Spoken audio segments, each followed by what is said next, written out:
Si lo pensamos bien, la historia de nuestra civilización es, en el fondo, una historia profundamente emocional.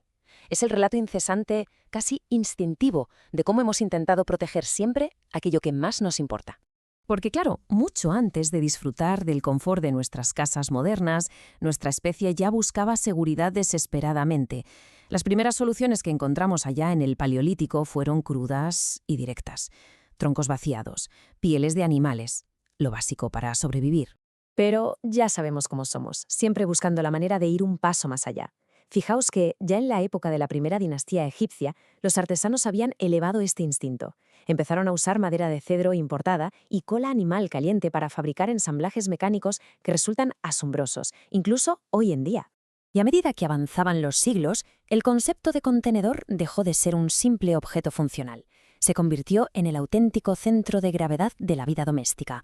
Hablamos, por supuesto, del omnipresente y robusto arcón de madera. Aunque hoy solemos mezclar las palabras, el diseño original dictaba exactamente su propósito. Un verdadero cofre tenía que tener una tapa convexa, abovedada. El baúl, en cambio, se construía con superficies planas. Era básicamente una armadura diseñada para soportar los embates de los largos viajes. Llegamos al siglo XVI, y en este punto, estos muebles ya no solo guardaban sábanas o herramientas, guardaban un peso emocional enorme. Se entregaban como espectaculares regalos de boda, y a menudo venían repletos de pequeños cajones y compartimentos secretos. Una maravilla. Con el tiempo, estos guardianes de madera se convirtieron literalmente en lienzos del comercio global. Fue una fusión cultural impecable. Imaginaos, la exótica madera de alcanfor asiática unida de forma perfecta a la seguridad implacable de las cerraduras de hierro portuguesas y holandesas. Y algunas de estas piezas trascienden su función original para convertirse en arte puro, como el legendario cofre de Auzón del siglo VIII. Está tallado completamente en hueso de ballena y ha sido el testigo silencioso de la caída de imperios enteros. Lo más increíble de esa reliquia anglosajona en particular es que su supervivencia desafía toda lógica. Terminó usándose como un simple costurero en Francia. Sí, un costurero. E incluso sobrevivió cuando sus bisagras de plata originales fueron arrancadas y fundidas durante la Revolución. Y hablando de bisagras, estas piezas cuentan su propia historia paralela. Al principio, nacieron como enormes bandos de hierro crudo. Su misión era brutal, física y directa: abrazar la madera y evitar que los pesados tablones se quebraran. Pero, como todo en la historia del diseño, la pura necesidad estructural acabó cediendo paso a la estética. Estas sujeciones evolucionaron hacia estilos ornamentales superdelicados, rematados con elegantes pomos en forma de bellota, auténticas obras de arte en miniatura. Y de pronto, el mundo acelera y rompe la era industrial. Llegan los trenes, los barcos de vapor. El trabajo artesanal ya no es suficiente, porque el nuevo comercio global exige una escala masiva y radical. Lo curioso aquí es de dónde vino la inspiración para el siguiente gran salto tecnológico. Sorprendentemente, vino de la moda. Para ser exactos, de los cuellos de tela plisados y los sombreros de copa de la alta sociedad victoriana del siglo XIX. Fijaos en esto. En 1871, un farmacéutico llamado Albert L. Jones tuvo una revelación brillante.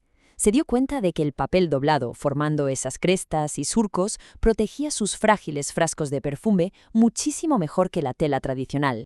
Apenas 3 años después, Oliver Long llevó esa idea al siguiente nivel.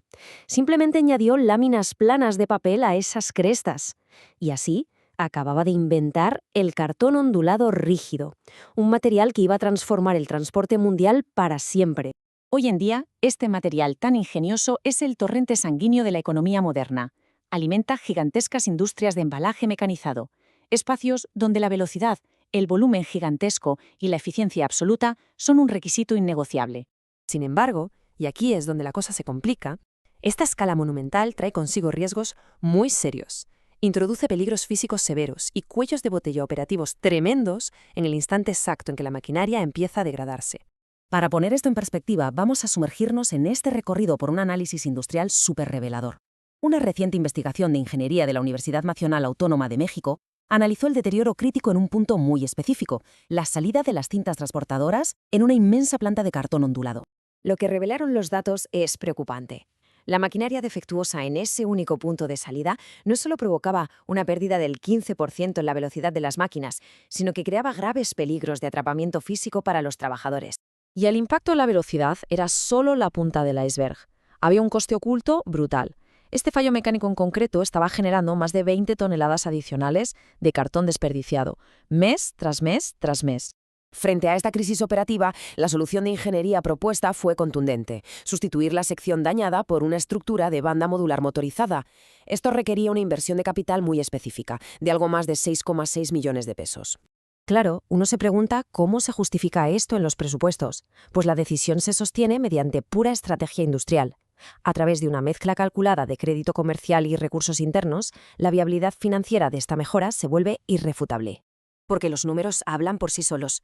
Al eliminar por completo ese exceso de desperdicio y recuperar la velocidad de fabricación que habían perdido, el ahorro financiero proyectado en un periodo de 4 años supera los 20 millones de pesos. Una auténtica barbaridad. El impacto es literalmente inmediato. Con una asombrosa tasa interna de retorno calculada en un 645%, el coste total de todo el proyecto se recupera de manera efectiva en el segundo año de operación. Al final resulta fascinante conectar los extremos de toda esta evolución, ¿verdad? Desde aquel hueso de ballena meticulosamente tallado en los cofres antiguos hasta estas complejas bandas motorizadas que protegen nuestras modernas cajas de cartón. El impulso humano por salvaguardar lo que importa permanece completamente intacto. Pero, ¿qué forma totalmente inesperada acabará tomando el contenedor del futuro?